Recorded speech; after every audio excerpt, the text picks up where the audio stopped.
زمزم کی کھدائی قصہ اصحاب الفیل۔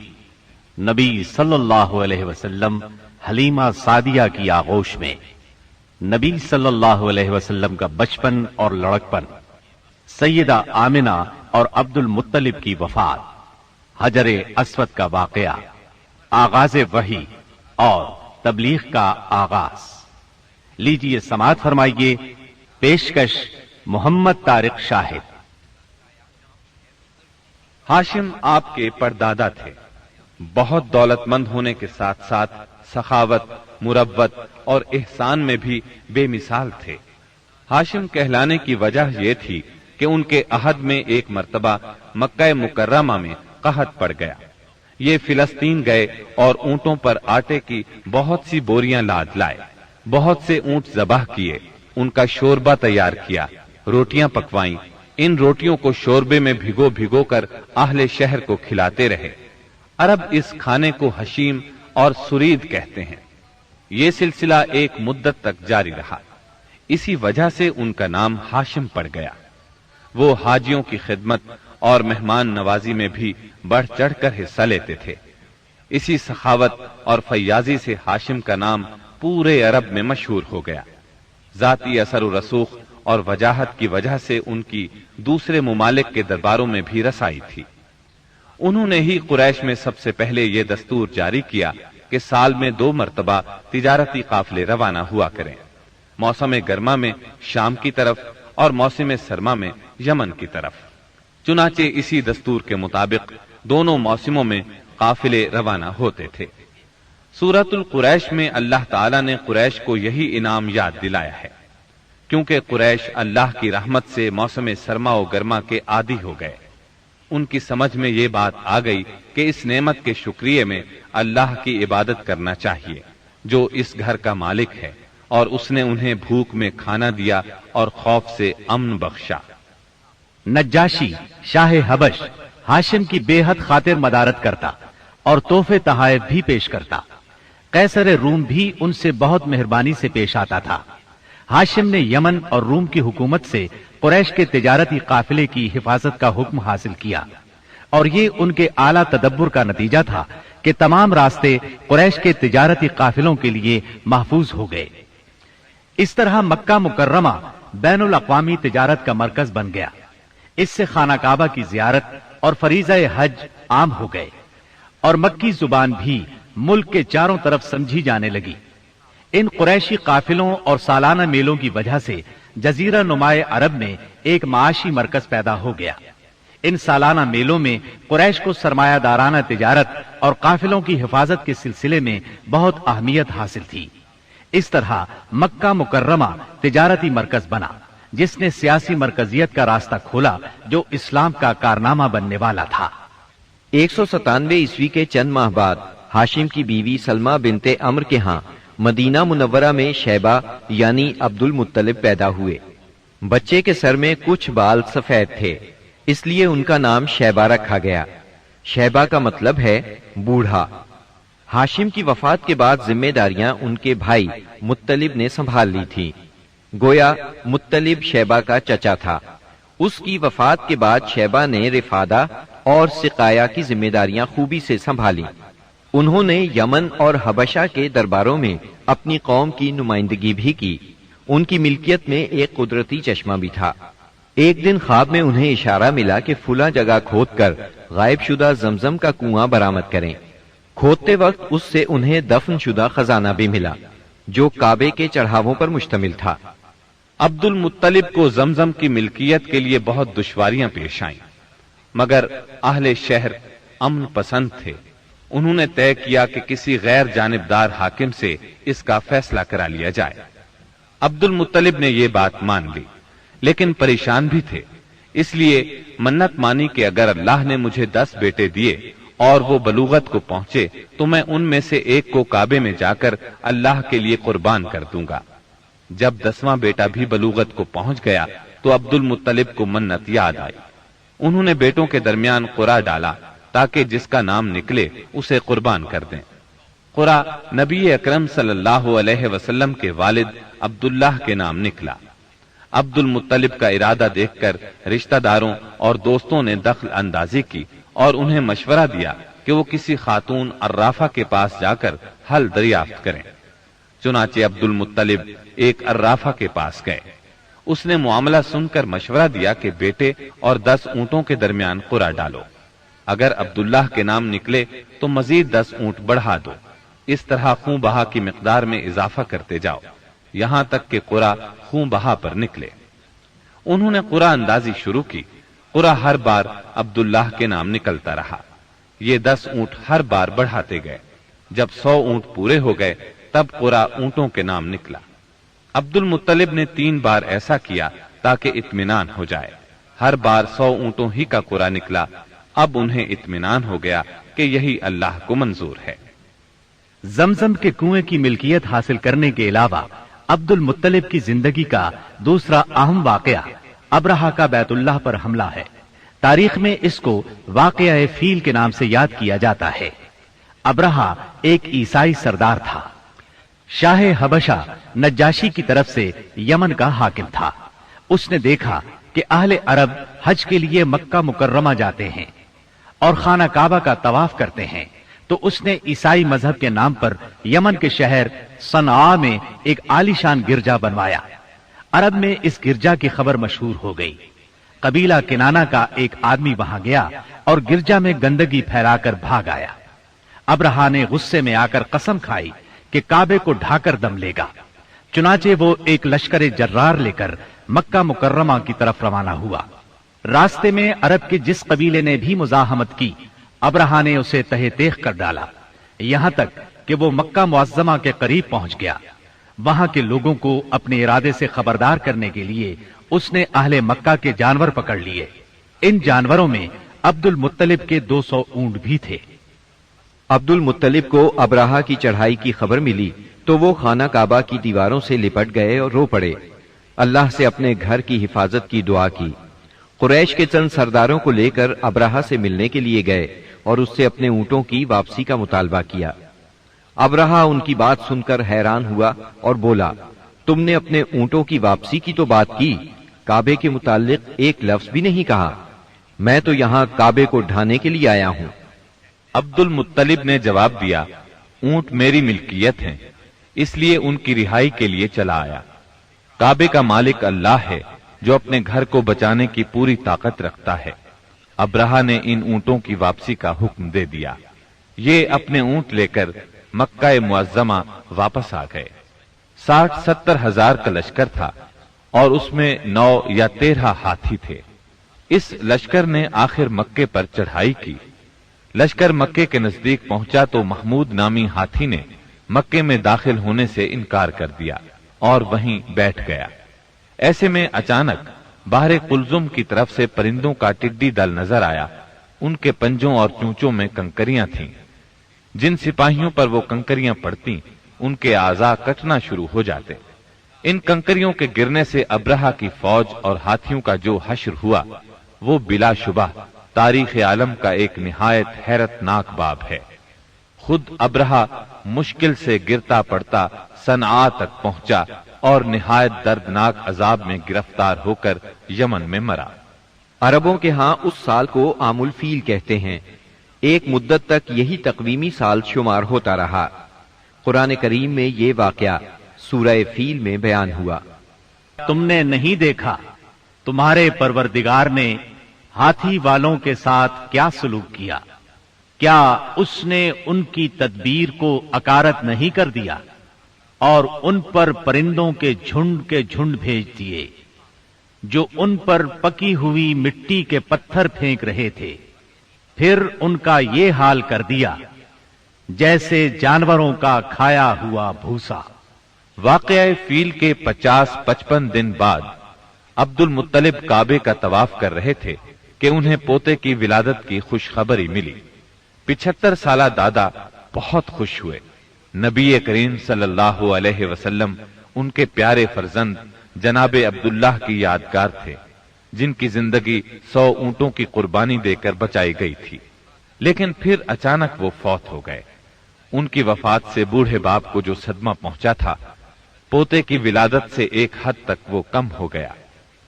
عبداللہ کی والدہ یعنی نبی صلی اللہ علیہ وسلم کی دادی کا نام فاطمہ بنت عمر تھا۔ عبداللہ کے دو سگے بھائی زبیر اور ابو طالب تھے۔ بی بی آمنہ سے نکاح کے بعد عبداللہ نے رواج کے مطابق 3 دن تک سسرال میں قیام کیا۔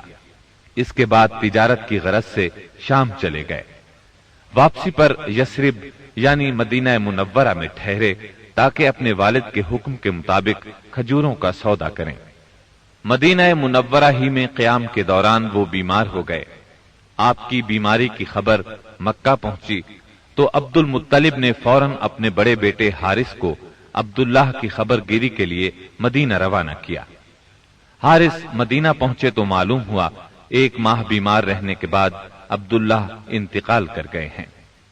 انتقال کے وقت انہوں نے 5 اونٹ، چند بکریاں اور 1 باندی چھوڑی جس کی کنیت ام ایمن اور نام برکت تھا۔ عبداللہ کا انتقال اپنے پیغمبر بیٹے کی ولادت سے چند ماہ پہلے ہی ہو گیا تھا۔ گویا آپ صلی اللہ علیہ وسلم شکم مادر ہی میں یتیم ہو گئے تھے۔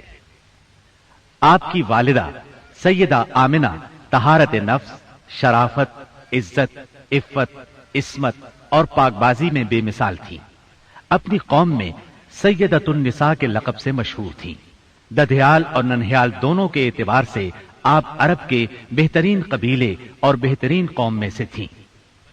ولادت باسعادت کے بعد 3-4 دن تک آپ کی والدہ نے آپ کو دودھ پلایا۔ پھر آپ کے چچا ابو لہب کی آزاد کردہ کنیز سویبہ نے اور پھر حلیمہ سعدیہ نے دودھ پلایا۔ اکثر سیرت نگاروں نے کنیز کا نام صوبیہ ہی لکھا ہے، لیکن دراصل اس کا نام سویبہ تھا۔ جس طرح صحیح بخاری اور سیرت نگاری کے عالمی مقابلے میں اول آنے والی سیرت نبوی پر مستند کتاب الرحیق المختوم میں مذکور ہے۔ دودھ پلانے کی ذمہ داری ماہ ربیع الاول 52 قبل ہجری یعنی اپریل 571 عیسوی میں سونپی گئی۔ اس زمانے میں عرب میں یہ دستور تھا جو آج کے دور میں بھی باقی ہے کہ نوزائیدہ بچوں کو دودھ پلانے کے لیے شرفاء ابتدا ہی سے دیہات میں بھیج دیا کرتے تھے تاکہ دیہات کی صاف ستھری اور کھلی آب و ہوا میں ان کی پرورش ہو سکے، زبان اہل عرب جیسی فصیح ہو جائے اور اہل عرب کی دیگر خصوصیات اوائل عمر ہی سے بچوں میں راسخ ہو جائیں۔ اس دستور کے مطابق سال میں 2 مرتبہ بنی سعد کی عورتیں شیرخوار بچوں کی تلاش میں آیا کرتی تھیں۔ چنانچہ آپ کی پیدائش کے 8 دن بعد انہی عورتوں کے ساتھ حلیمہ سعدیہ بھی تشریف لائیں۔ دوسری عورتوں کو تو مکہ مکرمہ کے کھاتے پیتے گھرانوں کے بچے دودھ پلانے کے لیے مل گئے، لیکن حلیمہ سعدیہ خالی ہاتھ رہ گئیں۔ نبی کریم صلی اللہ علیہ وسلم چونکہ یتیم تھے اس لیے انعام و اکرام کی امید کم تھی، اس لیے کسی عورت نے ان کے گھر کی طرف توجہ نہ کی۔ آخر جب روانگی کا وقت آیا تو حلیمہ کو خالی ہاتھ جانا بہت ناگوار گزرا اور اللہ تعالی کی طرف سے ان کا دل اس یتیم بچے کی طرف کھنچنے لگا۔ چنانچہ انہوں نے اپنے شوہر حارث سے جا کر کہا، اللہ کی قسم مجھے یہ اچھا نہیں لگتا کہ میری ساری سہیلیاں تو بچے لے کر جائیں اور میں اکیلی کوئی بچہ لیے بغیر جاؤں، میں جا کر اس یتیم بچے ہی کو لے لیتی ہوں۔ شوہر نے یہ سن کر کہا، کوئی حرج نہیں، ممکن ہے اللہ ہمارے لیے اسی میں برکت عطا کر دے۔ اس کے بعد انہوں نے جا کر بچے کو لے لیا۔ قافلہ روانہ ہوا، سب سوار ہو کر چل پڑے۔ حلیمہ سعدیہ بھی آپ کو لے کر چلی۔ حلیمہ کی اونٹنی دبلی پتلی، دیکھنے میں مریل اور چلنے میں سب سے سست رفتار تھی، لیکن جو ہی حلیمہ سعدیہ آپ کو لے کر اس پر سوار ہوئیں، یکا یک وہ برق رفتار ہو گئی۔ باقی عورتوں نے اس منظر کو حیرت سے دیکھا کہ حلیمہ سعدیہ کی مریل اونٹنی ان کی طاقتور اور تیز رفتار اونٹنیوں سے آگے نکلی جا رہی تھی اور پھر وہ ان سب کو پیچھے چھوڑ گئی۔ یہ تبدیلی دوسری عورتوں کے لیے کسی معجزے سے کم نہیں تھی۔ حلیمہ کے والد ابو زویب کا نام عبداللہ بن حارث تھا، وہ نبی صلی اللہ علیہ وسلم کے رضائی نانا ہوئے۔ حلیمہ کے شوہر کا نام حارث بن عبد العزا تھا، یہ دونوں ہی قبیلہ سعد بنی بکر بن حوازن سے تعلق رکھتے تھے۔ اسی طرح حارث کے بچے آپ کے رضائی بھائی بہن ہوئے۔ جب تک آپ صلی اللہ علیہ وسلم حلیمہ سعدیہ کے گھر رہے